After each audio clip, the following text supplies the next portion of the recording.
Welcome to livingpianos.com. I'm Robert Estrin, and today, such an important subject, why you must peak later in your phrases. What am I talking about?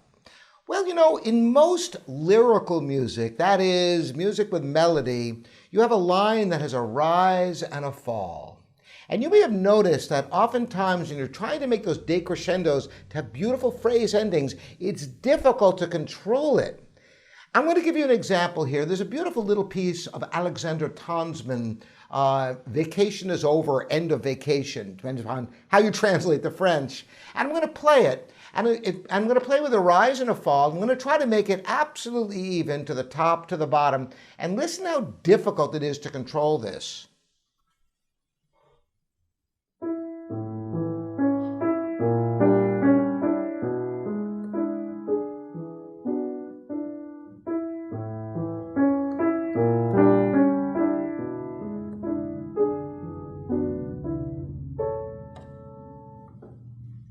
I was able to execute it and all the notes managed to play, but man, it was hard.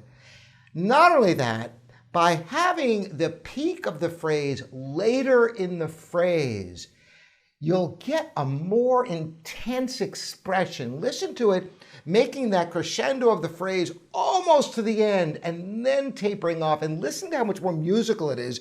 And it's technically so much easier to execute.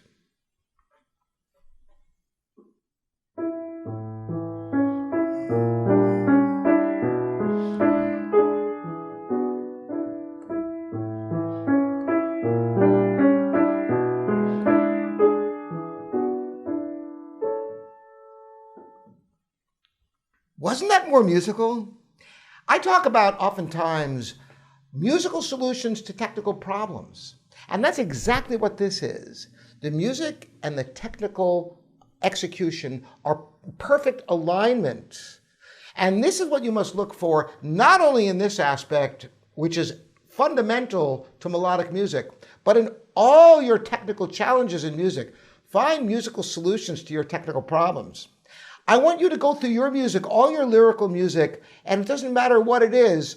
And, let me just think of another one, the B-flat minor nocturne of Chopin. I'm going to try the same thing. I'm just going to be the opening phrase. I haven't done this yet, so I'm challenging myself. And I'll try to make it perfectly round first. Then I'm going to try to peak later and see what the difference is in this.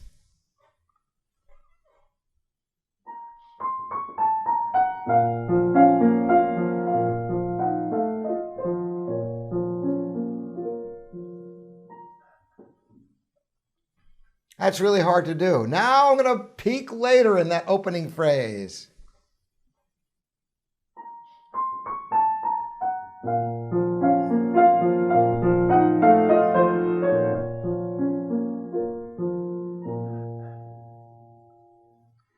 So the idea of round phrasing is fundamental to music, but remember to make the peak of your phrase later.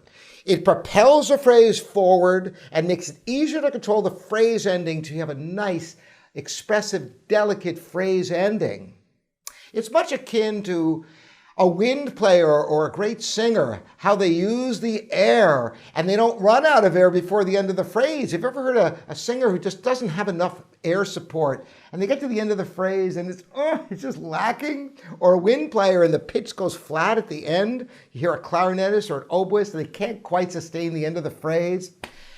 And this is exactly the same idea here in your piano playing. Try this. Let me know how this works for you in all your lyrical music. Leave the comments here at livingpianos.com, your online piano resource, as well as on YouTube. Again, I'm Robert Estrin. Thanks for joining me here. See you next time.